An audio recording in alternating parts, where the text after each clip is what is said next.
Christmas అనగా యేసు ప్రభువారు ఈ లోకములో పుట్టి ఉన్నాడు అనే సబ్జెక్టు మీద మనం మాట్లాడుకుంటూ ఉన్నాం. ఎక్కడ మాట్లాడినా అవే విషయాలు, బయట మాట్లాడినా అవే విషయాలు, సంఘములో మాట్లాడినా అవే విషయాలు మనం మాట్లాడుకుంటూ ఉన్నాం. క్రిస్మస్ అనగా క్రీస్తు ప్రభువారి యొక్క పూజ అని అర్థము. యేసు ప్రభువారి యొక్క పుట్టుక అని అర్థం కాదు. యేసు ప్రభువారి యొక్క పుట్టుక అని అర్థం కాదు. యేసు ప్రభువారి యొక్క పూజ చేయుట. యేసు ప్రభువారు దేవునిగా ఉన్నాడు కాబట్టి ఆయన ఈ లోకములో పుట్టడు అని చాలామంది అనుకుంటూ ఉంటారు. ఆయన నిజమే చెప్పాడు, నీకింకనూ 50 సంవత్సరములు కూడా లేవే అన్నప్పుడు ఆయన అంటాడు, నేను అబ్రహాము పుట్టకముందే ఉన్నానంటాడు. అబ్రహాము పుట్టకముందు, అబ్రహాం అనగా 1000 సంవత్సరాలకు పూర్వము నేను ఉన్నాను. ఆయన పేరు ఉన్నవాడు అనువాడు. ఒకవేళ వాళ్ళు నన్ను అడుగుతారు, నిన్నెవరు పంపించారని అడిగితే నేను ఉన్నవాడను, అన్ని సమయాల్లో ఉండువాడను అని దేవుడైన యెహోవా ఆ పేరును వారికి ప్రకటించమని చెప్పాడు. కాబట్టి ఈ క్రిస్మస్ సమయాల్లో అనగా యేసు ప్రభువారిని ఆరాధన చేసే సమయము అనగా ఈ క్రిస్మస్ నెల మాత్రమే కాదండి. యేసు ప్రభువారి యొక్క ఆరాధన లేక పూజ అనేది ప్రతిరోజు ప్రతి వారం కూడా మనం దేవుని మందిరంలో జరుపుకుంటూ ఉంటాం. మనలో మనం జరుపుకుంటూ ఉంటాం. కొంతమందికి కొన్ని పండగలే ఉంటాయి. మనకు ప్రతి వారం కూడా పండగే. ప్రతి వారం కూడా పండగే. మనకి ఏదో సంవత్సరంకి ఒకసారి క్రిస్మస్ కాదు, కానీ ప్రతిరోజు క్రిస్మస్ అని దేవుని వాక్యం మనకు సెలవిస్తూ ఉన్నది. ఈ క్రిస్మస్ సీజన్లో మనము బహుమానాలు మార్చుకుంటూ ఉంటాం. Exchange, gifts exchange. నేను ఒక బహుమానం ఇస్తే మీరొక బహుమానము, అలాగ రకరకాల ప్రజలు బహుమానాలు, పిండి వంటలు ఇవన్నీ కూడా చేస్తూ అలా మార్చుకుంటూ ఉంటారు. అయితే ఈ క్రిస్మస్ సీజన్లో లేక క్రిస్మస్ సమయంలో గిఫ్ట్స్ ఎక్స్చేంజ్ అనేది అనగా బహుమానాలు మార్పిడి అనేది అక్కర్లేదు. బహుమానాలు మార్పిడి అనేది అక్కర్లేదు.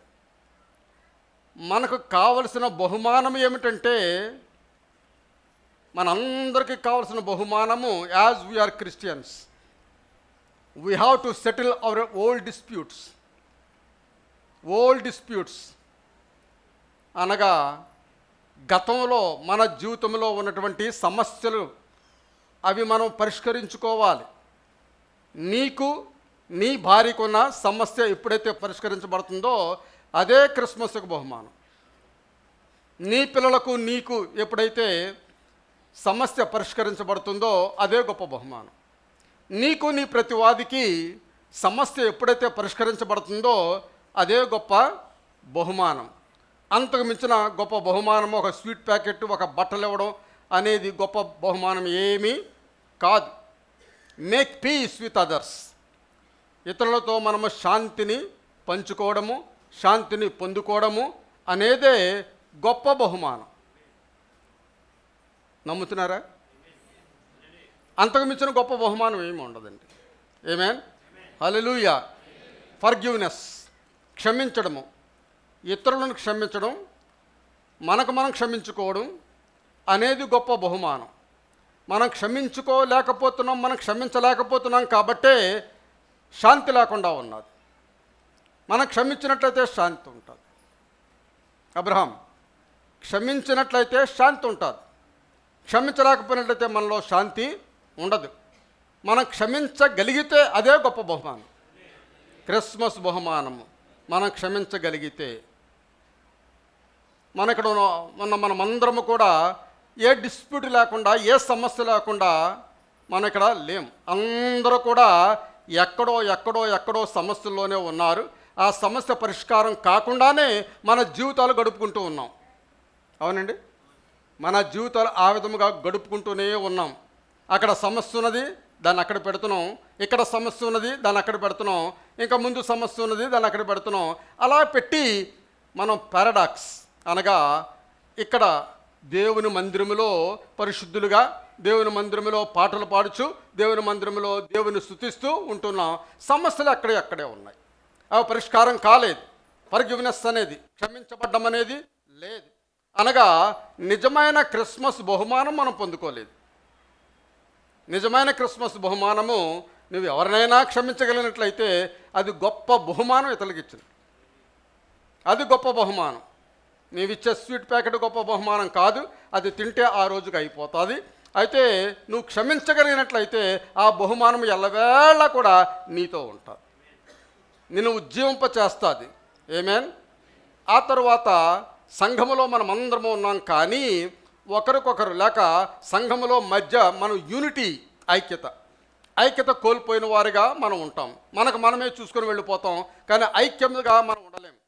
ఐక్యముగా మనం ఉండగలిగినట్లయితే, ఐక్యత అనేది మనలో ఉన్నట్లయితే, ఐక్యతను ఇతరులకు మనం పంచగలిగినట్లయితే అదే గొప్ప క్రిస్మస్ బహుమానం. మనమందరము కూడా కలిసి ఏకముగా ఐక్యతగా ఉండం. ఐక్యత గురించి దావీదు మహారాజు అంటాడు, సహోదరులు ఐక్యత కలిగి ఉండుట ఎంత మేలు, ఎంత మనోహరము. మనమందరం కూడా సహోదరులం కాబట్టి మనం ఐక్యత కలిగిన వారిగా ఉండాలని దావీదు పాడతాడు ఆ పాట. అదే విధముగా మొన్న అబ్రహాం ఆ వీధిలో ఒక మంచి క్రిస్మస్ ఏర్పాటు చేశారు. ఏర్పాటు చేసినప్పుడు ఆ క్రిస్మస్కి దేవుని నమ్ముకోని ప్రజలు వచ్చారు, దేవుని ఎరుగని ప్రజలు వచ్చారు. ఎలా వచ్చారంటే వారిని వీరు ఆహ్వానించారు. ఈ మీటింగ్ పెట్టిన వారు అబ్రహాము, ఇస్సాకు, ఇంకా యోసేపు, వీళ్ళందరూ కూడా దేవుని ఎరుగని ప్రజలను ఆహ్వానించారు. ప్రియులారా, 500 మంది జనం అక్కడికి వచ్చారు. 500 మంది జనంలో ఏ ఒక్కరైనా సరే యేసు ప్రభువారి గురించి విని ఆయన కార్యాలు ఒప్పుకొని ఆయన అంగీకరించినట్లయితే గొప్ప 500 మందిలో ఒక్కడు రక్షింపడితే గొప్ప సంగతి. ఆమేన్, హల్లెలూయా. ఆ రిజల్ట్ మనం తర్వాత చూడవచ్చు. మన పని ఏమిటంటే సువార్త ప్రకటించుకుంటూ వెళ్ళిపోమన్నాడు దేవుడు. నిన్ను రక్షించమని చెప్పలేదండి, నిన్ను బాగు చేయమని కూడా చెప్పలేదు. నువ్వు చేతుల నుంచి ప్రార్థన చేయని చెప్పాడు, అంతే. స్వస్థత అనేది ఆయన చూసుకుంటాడు. ఆమేన్. దేవుని వాక్యం అనే సువార్త ప్రకటించమని దేవుడు మనకు చెప్పాడు. రక్షించుకునే పని దేవునిది. మన పని ఏమిటంటే నిస్వార్థముగా దేవుని యొక్క సువార్త ప్రకటించుకుంటూ మనం వెళ్ళాలి, అంతే. ఆ విధముగా మనం ఉన్నట్లయితే దేవుడు గొప్ప కార్యాలు చేయువాడై ఉన్నాడు. దేవుని నామమునకు స్తోత్రం. ఈ క్రిస్మస్ సమయము అని మనం అనుకున్నట్లయితే, ఈ క్రిస్మస్ సమయంలో మనకు మంచి ఆరోగ్యం ఉన్నట్లయితే అంతకు మించిన బహుమానం మనకి ఏమీ ఉండదండి. అంతకు మించిన బహుమానం మనకి ఏమీ ఉండదు.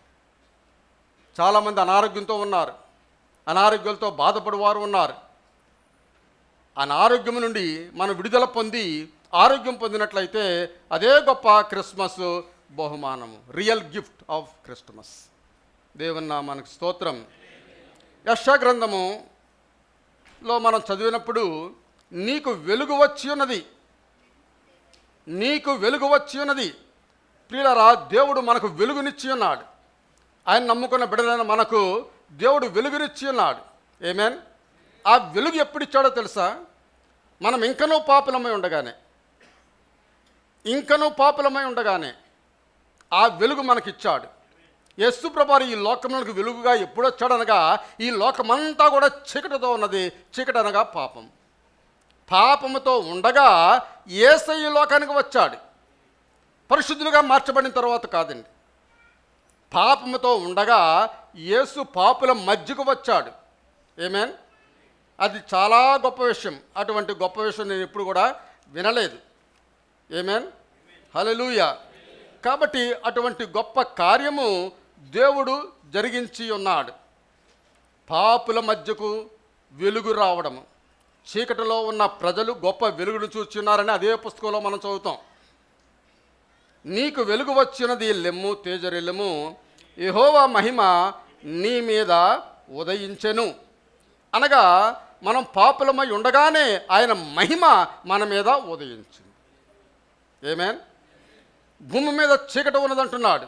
అవును, భూమి మీద చీకటి ఉన్నదని ఆదికాండంలో మనం చూస్తాం. ఆదికాండంలో దేవుడు చెప్తాడు, లెట్ దెర్ బి లైట్, వెలుగు కలుగుగాక అని దేవుడు మాట్లాడతాడు. వెలుగు కలుగుగాక అని ఎందుకు మాట్లాడాడు అనగా అక్కడ వెలుగు లేదు. వెలుగు లేదు కాబట్టి వెలుగు కలుగుగాక అని దేవుడు మాట్లాడాడు. అనగా ఈ భూమి మీద చీకటి కమ్మి ఉన్నది.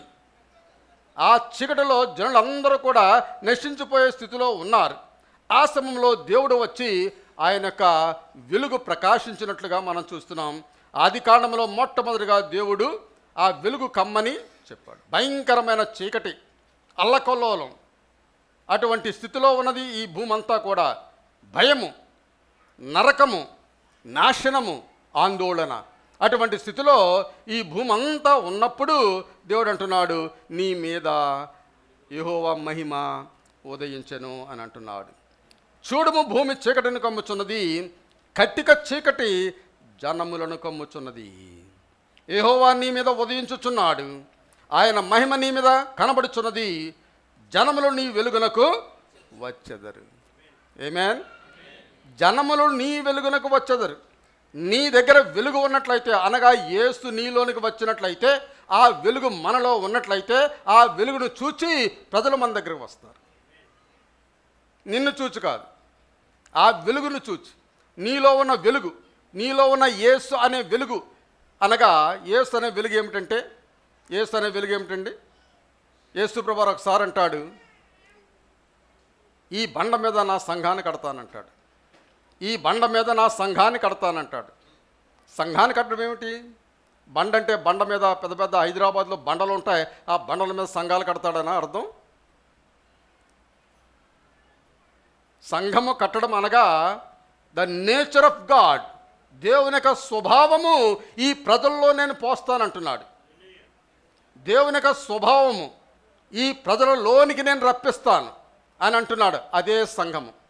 దేవుని యొక్క స్వభావము ఉన్న ప్రజలందరూ కూడా ఒకే చోట కూడుకున్నట్లయితే అదే సంఘము. ఆమేన్. హల్లెలూయా. చీకటి, భయంకరమైన చీకటి. ఇజ్రాయేలు దేశంలో మనం చూసినప్పుడు మోషే చేసిన అద్భుతాల్లో ఒక అద్భుతం ఏమిటంటే, ఐగుప్తు ప్రజలందరి గృహాల్లో చిమ్మ చీకటి, ఒకరెవరు కనపడరండి. అంత భయంకరమైన చీకటి ఉంటే ఇజ్రాయేలు ప్రజల యొక్క గృహాల్లో వెలుగు ఉన్నది. ఇజ్రాయేల్ ప్రజల యొక్క గృహాల్లో వెలుగు ఉన్నది. అనగా దేవుడు ఎక్కడ ఉంటే అక్కడ వెలుగు ఉంటుంది. దేవుడు నీలో ఉంటే ఆ వెలుగు నీలో ఉంటుంది. ఆ వెలుగు ఇతరులకు కనబడుతూ ఉంటుంది. ప్రియులారా, అటువంటి గొప్ప మహనీయుడైన దేవుడిని మనం ఆరాధన చేయించు ఉన్నాము. దేవుని నామానికి స్తోత్రం. Israel had light in there dwelling place. వారి యొక్క నివాస స్థలాలలో వెలుగు ఉన్నదంటున్నాడు. మోషే అద్భుతం అది. ఐగుప్తు దేశం అంతా కూడా చీకటి అయిపోయింది. 3 దినాల చీకటి, ఒక దినం కాదండి, 3 దినాల చీకటి. ఆ చీకటిలో ఎవరు కూడా కనబడరు. అటువంటి భయంకరమైన చీకటిలో వారు ఉంటూ ఉండగా దేవుడు నమ్ముకున్న ప్రజలైన మన గృహాల్లో వెలుగు ఉన్నది. ఆయన శాంతి ఉన్నది, ఆయన సమాధానం ఉన్నది. ప్రియులారా, దేవుని నామానికి స్తోత్రం. హల్లెలూయా. ఇజ్రాయేల్ ప్రజలు ఐగుప్తు నుండి బయటకు వచ్చినప్పుడు పగలు మేఘస్తంభం ఇచ్చాడు. అనగా వారు ఎండలో అలిసిపోతారేమో, ఎండకు మాడిపోతారేమో, ఎండలో పడిపోతారేమో, సొమ్మసిల్లిపోతారేమో అని చెప్పి మేఘం ఇచ్చాడు. మనం కూడా ఎండాకాలంలో, మేము విలేజ్లో ఉన్నప్పుడు ఎండాకాలంలో నడుచుకుని వెళ్ళేటప్పుడు, స్కూల్కి వెళ్ళేటప్పుడు ఎక్కడ చెట్టు ఉంటే, ఎక్కడ నీడ ఉంటే ఆ నీళ్ళలో ఆగిపోయేవాళ్ళం. కాసేపు నీళ్ళలో ఆగిపోయి మళ్ళీ నడుచుకుంటూ వెళ్ళేవాళ్ళం. అయితే ఒక మేఘం వేస్తుంది అనుకోండి, అప్పుడంతా కూడా చల్లగా కనపడేది. అటువంటి చల్లదనం ఉండేది. ఇజ్రాయేల్ ప్రజలు కూడా అటువంటి చల్లదనంలో వారు నడిచారు. అయితే రాత్రి అయ్యేటప్పటికీ చీకటి పడుతుంది కదా, ఆ చీకటిలో కూడా వెలుగివ్వడానికి రాత్రివేళ అగ్నిస్తంభము. లక్షలాది మంది జనాంగం నడుస్తూ ఉంటే ఈ లక్షలాది మంది జనాంగానికి కూడా ఆ వెలుగు, అగ్నిస్తంభమే వెలుగుగా ఉంటూ ఉండేది. ప్రియులారా, దేవుని నామమునకు స్తోత్రం.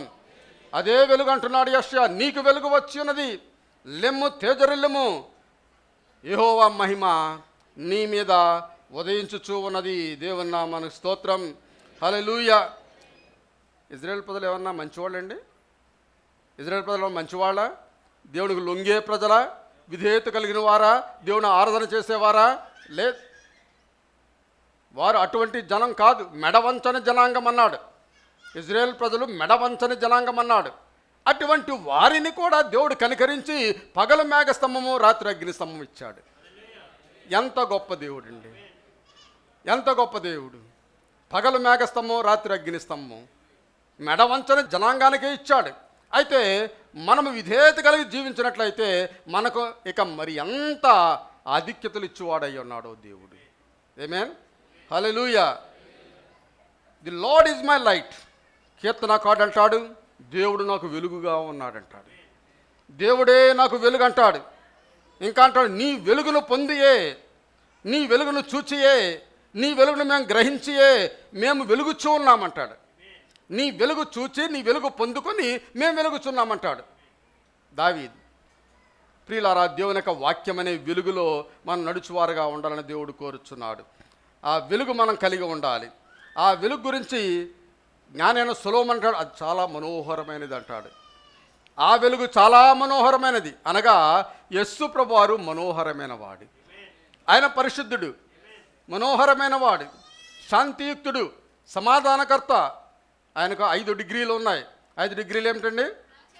ఆశ్చర్యకరుడు, ఆలోచనకర్త, బలవంతుడైన దేవుడు, నిత్యుడగు తండ్రి, సమాధానకర్త, సమాధానముకు అధిపతి, ది ప్రిన్స్ ఆఫ్ పీస్. ఆయన సమాధానానికి అధిపతి. ప్రియులారా, ఈ 5 డిగ్రీలు మనం ఈ క్రిస్మస్ సీజన్లో పొందుకున్నట్లయితే ఎంత గొప్పగా ఉంటుందో, ఎంత ఆనందంగా ఉంటుందో. నీతిమంతుల కొరకు, నీతిమంతుల కొరకు వెలుగు, యథార్థ హృదయుల కొరకు ఆనందము, ఆనందము వెత్తబడి ఉన్నది అంటాడు. నీతిమంతుల కొరకు వెలుగు, యథార్థవంతుల కొరకు ఆనందము. నువ్వు యథార్థముగా ఉన్నట్లయితే ఆనందంగా ఉండగలవు. నువ్వు నీతిగా ఉన్నట్లయితే నీకు వెలుగు నీ దగ్గర ఉంటుంది, అనగా యేసు ప్రభువారు నీ దగ్గర ఉంటాడు. యేసు ప్రభువారు నీ దగ్గర ఉంటాడు. ప్రియులారా, దేవుని నామమునకు స్తోత్రం. అనేక మంది ఈ లోకంలో చాలా విపరీతమైన బుద్ధి కలిగిన వారు ఉంటారండి. ఆ విపరీతమైన బుద్ధి కలిగిన వాళ్ళు ఎలా ఉంటారంటే, కీడు మేలని మేలు కీడని చెబుతూ ఉంటారు. కీడు మేలంటారు, మేలు కీడంటారు. ఆ విధంగా వారు చెబుతూ ఉంటారు. వాళ్ళే చీకటిని పగలంటారు, పగలని చీకటి అంటారు. ఆ విధమైన జనులు కూడా ఈ లోకంలో ఉన్నారని దేవుడు మాట్లాడుచూ ఉన్నాడు. ప్రియులారా, దేవుని నామమునకు స్తోత్రం, హల్లెలూయా. కాబట్టి గాయము బాగు చేసిన దినమున వెలుగు వలె ఉండునంటాడు యెషయా గ్రంథంలోను. గాయము బాగు చేసిన దినమును. మనం అనారోగ్యంగా ఉన్నాం అనుకోండి, అనారోగ్యంగా ఉన్నప్పుడు చీకటి, అంతా చీకటి, డూమ్స్ డే అనగా చీకటి దినముగా ఉంటుంది. అయితే మనం ఎప్పుడైతే మనం బాగుపడతామో, ఎప్పుడైతే ఆరోగ్యంగా ఉంటామో అప్పుడు వెలుగు వచ్చింది అనుకుంటాం, మనకు వెలుగు వచ్చింది అనుకుంటాం. ఆమేన్, హల్లెలూయా, హల్లెలూయా. అనగా వెలుగనగా విడుదల, వెలుగనగా విడుదల, వెలుగనగా విడుదల. చెప్పండి, వెలుగు అనగా విడుదల. హల్లెలూయా, హల్లెలూయా. విడుదల ఎందులోనూ? ఆర్థిక సంబంధమైన పరిస్థితుల్లో నువ్వు ఉన్నావు, పేదరికంలో నువ్వు ఉన్నావు, ఆర్థిక సంబంధమైన పరిస్థితుల్లో నువ్వు విడుదల పొందడమే వెలుగు. పేదరికం నుండి బయటకు రావడమే వెలుగు. దేవుని నామమునకు స్తోత్రం. రోగము నుండి స్వస్థపరచబడమే వెలుగు. హల్లెలూయా. సమస్యల వలయములో ఉన్నప్పుడు సమస్య వలయములన్నీ కూడా ఛేదించుకొని మనం ఫ్రీగా బయటకు రావడం అనేదే వెలుగు. ఆమేన్, హల్లెలూయా.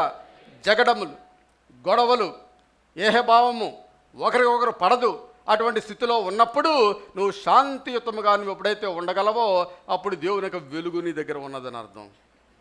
దేవుని యొక్క వెలుగు నీ దగ్గర ఉన్నదని అర్థం. ప్రియులారా, గాయము బాగు చేసిన దినమున వెలుగు వలె ఉండును.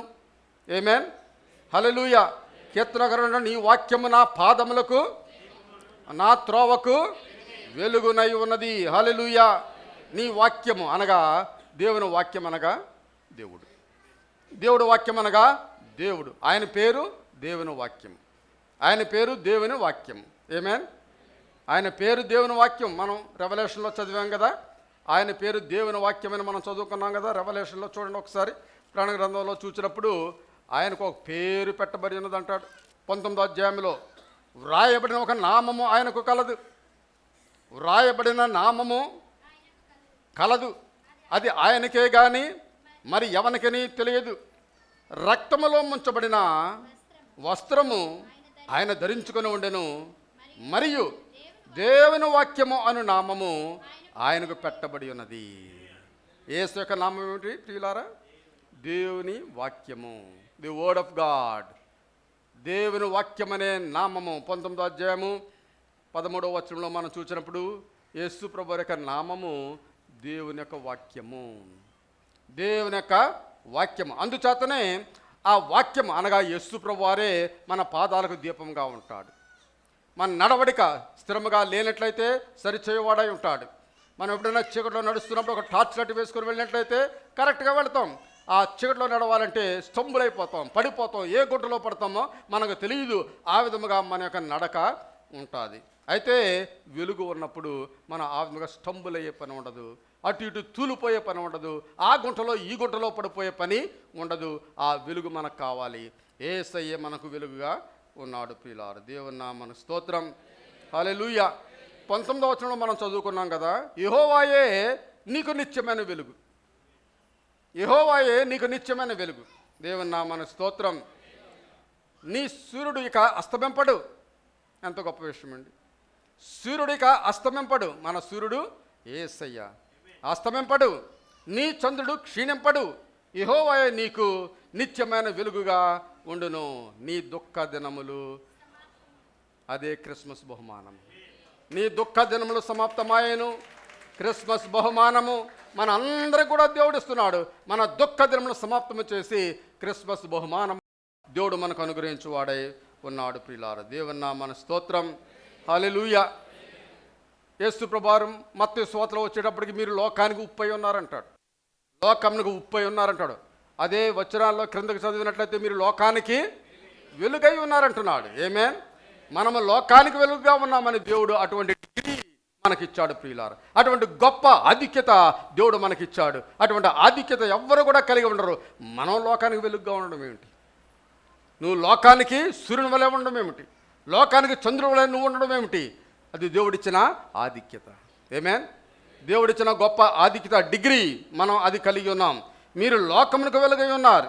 ఇంకా యేసు ప్రభువు అంటున్నాడు, నేను లోకమునకు వెలుగు అంటున్నాడు. నేను లోకానికి వెలుగు అంటున్నాడు. నేను లోకానికి వెలుగు, మీరు లోకానికి వెలుగు అంటున్నాడు. అనగా నేను మీలో ఉంటే 15వ అధ్యాయం యోహాను సువార్త 15వ అధ్యాయం మనం చదివిన చూడండి. యోహాను సువార్త 15వ అధ్యాయంలో చెప్తాడు, నేను నిజమైన ద్రాక్షవల్లిని, నా తండ్రి వ్యవసాయకుడు, నాలో ఫలింపిన ప్రతి తీగను ఆయన తీసి పారవేయును, ఫలించు ప్రతి తీగ మరి ఎక్కువగా ఫలింపాలని దానిలోని పనికిరాని తీగలను తీసివేయను. నేను మీతో చెప్పిన మాటను బట్టి మీరిప్పుడు పవిత్రులై ఉన్నారు. నా యందు నిలిచియుండుడి. ఆమేన్. నా యందు నిలిచియుండుడి. అదే మాట యేసు ప్రభువారు అంటున్నాడు. యేసు నేను లోకమునకు వెలుగును అంటున్నాడు. అంతకుముందు ఆయన మత్తయి సువార్తలో మీరు లోకానికి వెలుగు అన్నాడు. మనము లోకానికి ఏ విధముగా వెలుగుగా ఉంటామనగా ఆ వెలుగులో మనము అతుకబడి ఉన్నప్పుడు, ఆ వెలుగులో మనం ఉన్నప్పుడు మనం లోకానికి వెలుగుగా ఉంటాం. నా యందు నిలిచియుండుడి అనగా ఆ వెలుగులో నిలిచియుండుడి. మీ యందు నేనును నిలిచి ఉంటాను. తీగ ద్రాక్షవల్లిలో నిలిచి ఉంటేనే కానీ తనంతట తానే ఎలాగూ ఫలింపదో అలాగే నా యందు నిలిచి ఉంటేనే కానీ మీరును ఫలింపరు. ప్రియులారా, మనము లోకానికి వెలుగుగా ఉన్నామని దేవుడు చెప్పాడని నేను లోకానికి వెలుగని మనం సంబరపడడానికి వీల్లేదు. అటువంటి బోస్టింగ్ మనం చేసుకోవడానికి వీల్లేదు. ఆ బోస్టింగ్ ఎప్పుడు చేసుకోగలమంటే ఆయన వెలుగులో మనం ఉన్నప్పుడు. యేసు అనే వెలుగులో మనం ఎప్పుడైతే ఉంటామో అప్పుడు మనం లోకానికి వెలుగుగా ఉంటాం. ఆయనలో జీవం ఉండెను, ఆ జీవము చెప్పండి మనుషులకు వెలుగై ఉండెను. ఆ జీవము, ది లైఫ్ ఆఫ్ గాడ్, దేవుని యొక్క జీవము, వెలుగు. ఆ వెలుగు అనగా దేవుని యొక్క జీవమే వెలుగు. ఆ జీవమే మనకు వెలుగై ఉండెను, మనుషులకు వెలుగై ఉండెను. ఆమేన్. హల్లెలూయా. ఆ వెలుగు లోకంలోకి వచ్చింది కానీ లోకానికి వచ్చింది, లోకంలోకి వచ్చింది. లోకం అనగా మనమే, మనలోనికి వచ్చింది. కానీ మన క్రియలు చెడ్డవైనందున ఆ వెలుగును గ్రహింపలేకుండా ఉన్నాం. ఈ లోకంలో ప్రజలందరూ కూడా ఎందుకు స్టంబుల్ అవుతున్నారంటే, తబ్బిబ్బులు అవుతున్నారంటే వారి యొక్క క్రియలు చెడ్డవైనందున. యేసుని నమ్ముకోలేకపోతున్నారు. కారణం ఏమిటో తెలుసా మీకు? క్రియలు చెడ్డవైనందున. యేసుప్రభు మతం గురించి కాదు, యేసుప్రభు చేసిన క్రియల గురించి కాదు, మనుషుల యొక్క క్రియలు చెడ్డవైనందున ఆ వెలుగునొద్దకు రాలేకపోతూ ఉన్నారు. వచ్చినట్లయితే ఏమవుతుంది? ఆ వెలుగు ఎదుగు వచ్చినట్లయితే ఎవ్రీథింగ్ విల్ బి ఎక్స్పోజ్డ్. ప్రతీది కూడా బహిర్గతం అయిపోతుంది, ఓపెన్ అయిపోతుంది ప్రతీది కూడా. నీలో ఉన్న తప్పుడు జీవితము, నీలో ఉన్న దేవునికి ఇష్టము కాని జీవితము, నీలో ఉన్న ప్రతి పాపము కూడా బయటకు కనబడిపోతుంది ఆ వెలుగు దగ్గర వచ్చినట్లయితే. అందుచేతనే ప్రజలు యేసునందుకు రావడం లేదు. ఆమేన్. అది ఒకే ఒక ముఖ్యమైన కారణము, యేసునందుకు రాలేకపోవడం గల కారణం. అంతేగాని ఈ క్రైస్తవులు మంచోడు కాదు, లేకపోతే యేసుప్రభు మంచోడు కాదు, యేసుప్రభు నిజంగా పుట్టలేదు, 25వ తేదీన పుట్టినట్టు ఎవరన్నా చూపించండి అని ఛాలెంజ్ చేస్తుంటారు కదా. వాళ్ళందరికీ భయం ఏమిటంటే యేసునందుకు వచ్చినట్లయితే దే విల్ బి ఎక్స్పోజ్డ్. పాపాలు బయటపడిపోతాయి, వారి జీవితం అంతా కూడా బయటపడిపోతుంది యేసునందుకు వచ్చినట్లయితే. ఆమేన్. అందుచేతనే వారు యేసునందుకు రాలేకపోతున్నారు, అందుచేతనే వారు వెలుగునందుకు రాలేకపోతున్నారు. ప్రియులారా, దేవుని నామానికి స్తోత్రం. వెలుగు లోకంలోనికి వచ్చెను కానీ తమ క్రియలు చెడ్డవైనందున మనుషులు వెలుగును ప్రేమింపక చీకటినే ప్రేమించిరి. వెలుగును ప్రేమించడం లేదు, చీకటినే ప్రేమిస్తున్నారు. అనగా వెలుగు యొద్దకు వారు రారు. ప్రియులారా, దేవుని నామానికి స్తోత్రం. యోహాను సువార్త 12వ అధ్యాయం 35వ వచనం చూసినట్లయితే ఇక్కడ యేసు ప్రభువారు అంటున్నాడు, అందుకు యేసు ఇంకా కొంతకాలము వెలుగు మీ మధ్య ఉండును, చీకటి మిమ్మను కమ్ముకొన కుండునట్లు మీకు వెలుగు ఉండగానే నడువుడి. చీకటిలో నడుచువాడు తాను ఎక్కడికి పోవచ్చున్నాడో ఎరుగడు. మీరు వెలుగు సంబంధులగునట్లు మీకు వెలుగుండగానే వెలుగునందు విశ్వాసముంచుడని వారితో చెప్పాను. మనం వెలుగునందు విశ్వాసం ఉంచినట్లయితే ఆ వెలుగు ఎప్పుడు కూడా మనలో ఉంటుంది, ఎప్పుడు కూడా మనతో ఉంటుంది ఆ వెలుగు. కాబట్టి ఆ వెలుగు మన మధ్య ఉండగానే మనము మేల్కొనాలంటున్నాడు. చీకట్లో నడిచేవాడు ఇందా చెప్పుకున్నట్లు వాడు ఎక్కడికి పోతున్నాడో ఏం చేస్తున్నాడో వాడు ఎరుగడు. మీరు వెలుగు సంబంధులగునట్లు మీకు వెలుగు ఉండగానే వెలుగునందు విశ్వాసం ఉంచడని యేసు ప్రభువారు వారితో చెప్పాడు. దేవుని నామానికి స్తోత్రం. హల్లెలూయా. ఇంకా 1వ కొరింథీయులకు రాసిన పత్రికలో కూడా మనం చూసినట్లయితే 1వ కొరింథీయులు 4వ అధ్యాయం 5వ వచనం చూసినట్లయితే, కాబట్టి సమయం రాకమునుపు అనగా ప్రభువు వచ్చు వరకు దేనిని గూర్చి తీర్పు తీర్చకుడి. ఆయన అంధకారమందలి రహస్యములను వెలుగులోకి తెచ్చి హృదయములలోని ఆలోచనలను బయలుపరిచినప్పుడు ప్రతి వానికి తగిన మెప్పు దేవుని వలన కలుగును. హల్లెలూయా. పిల్లరా, దేవుని వాక్యము ఉన్నది ఉన్నట్లుగా మనం చదవాలి, ఉన్నది ఉన్నట్లుగా మనం వివరించుకోవాలి. అంతేగాని ఇక్కడ వాళ్ళున్నారు, వీళ్ళున్నారు, వాళ్ళున్నారు, తప్పులో ఉన్నారు, పాపంలో ఉన్నారు అని ఎవరిని గురించి కూడా మనం విమర్శించడానికి మన పని కాదు. ఎవరిని విమర్శించడం అనేది మన పని కాదు. ఇక్కడ క్లియర్గా పౌలు భక్తుడు మాట్లాడుతున్నాడు, విమర్శించువాడు ప్రభువే. అయితే నీ వాక్యము వారిని విమర్శిస్తుంది. నీవు ఏ వాక్యమైతే చదువుతున్నావో, ఏ వాక్యమైతే నువ్వు పఠిస్తున్నావో, ఏ వాక్యములో నువ్వు జీవిస్తున్నావో ఆ వాక్యము వారిని విమర్శిస్తుంది. వాక్యమే దేవుడై ఉన్నాడు, నీ జీవితమే వారిని విమర్శిస్తుంది. నీలో వాక్యం అన్నట్లయితే ప్రియులారు, అనగా ప్రభు వచ్చే వరకు దేనిని గూర్చి తీర్పు తీర్చకుడి. అంధకారమందలి రహస్యాలు వెలుగులోనికి వస్తాయి. అంధకారమందలి రహస్యాలు వెలుగులోనికి వస్తాయి. అంధకారమందలి రహస్యాలు వెలుగులోనికి వస్తాయి. ఆ వెలుగులోకి రాకముందే మన రహస్య పాపములన్నీ కూడా దేవునితో ఒప్పుకోవాలి. ఆ రహస్యాలు రాకముందే, దేవుడు వచ్చి ఆ రహస్యం బయటకు తీయకముందే ఆ రహస్య పాపములన్నీ కూడా మనం దేవునితో ఒప్పుకోవాలి. దేవుని నామానికి స్తోత్రం. హల్లెలూయా. కాబట్టి 4:4లో చదివినప్పుడు 2వ పుస్తకంలో దేవుని స్వరూపి ఉన్న క్రీస్తు మహిమ కనపరచు సువార్త ప్రకాశము. ఇక్కడ ప్రకాశం అనగా వెలుగు, ప్రకాశమనగా వెలుగు. వారికి ప్రకాశింపకుండు నిమిత్తము ఈ యుగ సంబంధమైన దేవత అవిశ్వాసులైన వారి మనోరాత్రములకు గుడ్డితనము కలుగజేసెను. ఆమేన్. అవిశ్వాసులైన వారికి, అనగా విశ్వాసములో తక్కువగా ఉన్నవారు, అవిశ్వాసము లేనివారు, వారికి గుడ్డితనము కలుగజేసిందండి. సువార్త ప్రకాశం, సువార్త అనేదే ప్రకాశం. సువార్త అనగా యేసు ప్రభువారు ఈ లోకాలకు వచ్చి ఆయన చనిపోయి సమాధి చేయబడి తిరిగి లేచాడు. ఆయన శిలువలో మరణించి రక్తం చిందించి ఆయన మరణించి ఆయన సమాధి చేయబడి తిరిగి లేచాడు. అదే సువార్త. ఆ సువార్త అవిశ్వాసులైన వారికి గుడ్డితనం కలుగజేస్తుంది. అందుకే పౌలు భక్తుడు అంటాడు, నశించుచున్న వారికి వెర్రితనం అంటాడు, నశించున్న వారికి వెర్రితనం అంటాడు. రక్షింపడుచున్న మనకైతే దేవుని యొక్క శక్తి. హల్లెలూయా, హల్లెలూయా, హల్లెలూయా. పౌలు భక్తుడు మరలా ఎఫెసీ పత్రికలో మీరు పూర్వము అనగా గతంలో క్రీస్తులోనికి రాకముందు పూర్వము చీకటి ఉన్నారు. We are all dark and people. మనం అందరం కూడా చీకటిలో నడుచువారమే, చీకటిలో ఉండువారమే. ఇప్పుడైతే ప్రభువునందు వెలుగై ఉన్నారు. దేవుని నామమునకు స్తోత్రం. హల్లెలూయా, హల్లెలూయా. లైఫ్, లైట్ అండ్ లవ్, ఈ మూడు కూడా మనం కలిగి ఉండాలండి. దేవునిలో లైఫ్ మనం కలిగి ఉండాలి, దేవునిలో లైట్ ఆ వెలుగును కలిగిన వారుగా ఉండాలి, ఇంకా దేవునిలో ప్రేమ కలిగిన వారుగా ఉండాలి. ఈ మూడు లైఫ్, లైట్ అండ్ లవ్, ఈ మూడు కూడా మనము కలిగి ఉండాలి ప్రియులారా. అప్పుడు యేసుప్రభు వారే మనకు గొర్రె పిల్లయే దీపం అంటాడు. ప్రకటన గ్రంథంలో గొర్రె పిల్లయే దీపము. హల్లెలూయా. భక్తుడు రాశాడు, రాత్రిక ఉండదు. యేసును నమ్ముకున్న వారికి రాత్రి అనేది ఉండదు. రాత్రి అనగా చీకటి, ఇబ్బంది, కరువు, కాటకము ఇవన్నీ కూడా కలిసి రాత్రి అంటాను నేను. రాత్రిక ఉండదు. దేవుని నామమునకు స్తోత్రం. హల్లెలూయా. దీపకాంతి అయినను సూర్యుని కాంతి అయినను వారికి అక్కరలేదు. యేసు ప్రభువారే వారికి దీపముగా ఉంటాడు. ప్రభువే వారి మీద ప్రకాశిస్తాడు. దేవుడే మన మీద ప్రకాశించి మన వెలుగుగా చేయవాడై ఉన్నాడు. దేవుని నామమునకు స్తోత్రం. హల్లెలూయా.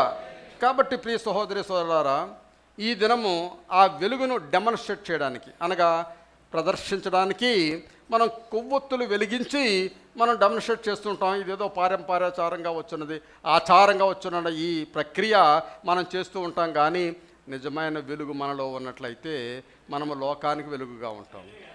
ఈ కొవ్వొత్తుల కాంతి ఇంపార్టెంట్ కాదు ప్రియులారా, ఈ ఆచారం అనేది ఇంపార్టెంట్ కాదు. ఇది ఒక డెమాన్స్ట్రేషన్ అంతే. ఈ వెలుగు నీలో ఉండాలని దేవుడు కోరుచున్నాడు. ఆమేన్. హల్లెలూయా, హల్లెలూయా.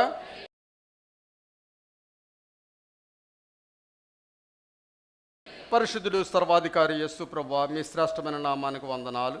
ఆ వెలుగు మాలో ఉంచి ఉన్నారని, ఆ వెలుగు ద్వారా మాతో మాట్లాడుచున్నారని, ఆ వెలుగు ఈ లోకంలో ప్రకాశించు వారిగా మీరు మమ్మల్ని చేసి అటువంటి హయ్యెస్ట్ డిగ్రీ మీరు మాకు అనుగ్రహించి మమ్మల్ని బలపరిచిన యేసు ప్రభువా, నీకు వందనాలు స్తోత్రాలు చెల్లించుకుంటున్నామయ్యా. రాత్రిక ఉండదంటున్నావు, రాత్రికి ఎన్నడూ ఉండదంటున్నావు ప్రభువా. దీపకాంతి మాకు అక్కరలేదంటున్నావు ప్రభువా, సూర్యకాంతి మాకు అక్కరలేదంటున్నావు ప్రభువా. నీవే మాకు దీపముగాను, నీవే మాకు కాంతిగాను ఉండి ఈ లోకంలో మమ్మల్ని నడిపించే దేవుడు నీవు ప్రభువా. అందుకని నీకు వందనాలు స్తోత్రాలు చెల్లించుకుంటున్నామయ్యా. నీకు వందనాలు స్తోత్రాలు. వెలుగు లోకంలోనికి వచ్చింది. ఆకాశంలో నక్షత్రము చూచి జ్ఞానులు వారిని వెతుక్కుంటూ బెత్లెహేమ్ అనే గ్రామానికి, ఆ పట్టణానికి వచ్చి ఆ వెలుగును చూచి వారు వచ్చినారు. నీ యొక్క వెలుగు చూచుకొని వారు వచ్చి ఉన్నారు. అదే వెలుగు మాలో ఉంచి ప్రభువా, మేము ఈ లోకానికి వెలుగుగా ఉండాలి. మీరు సహాయం చేయమని ప్రార్థన చేస్తున్నాం. మమ్మల్ని వెలిగించండి. మాలో ఉన్న చీకటిని తీసివేయండి. మాలో ఉన్న రహస్య పాపములన్నీ కూడా ఒక దినాన్ని బట్టబయలవుతాయని నీ వాక్యం సెలవిస్తున్నది. కాబట్టి మాలో ఉన్న ఆ రహస్య పాపములన్నీ కూడా తీసివేసి మమ్మల్ని పరిశుద్ధపరచమని ప్రార్థన చేస్తున్నాం. ఈ దినం వాక్యం ఉన్న ప్రతి బిడ్డను ప్రత్యేకంగా మీరు ఆశీర్వదించి మీరే మహిమ పొందండి. యేసు పరిశుద్ధ నామమున అడుగుచున్నాము తండ్రి. ఆమేన్.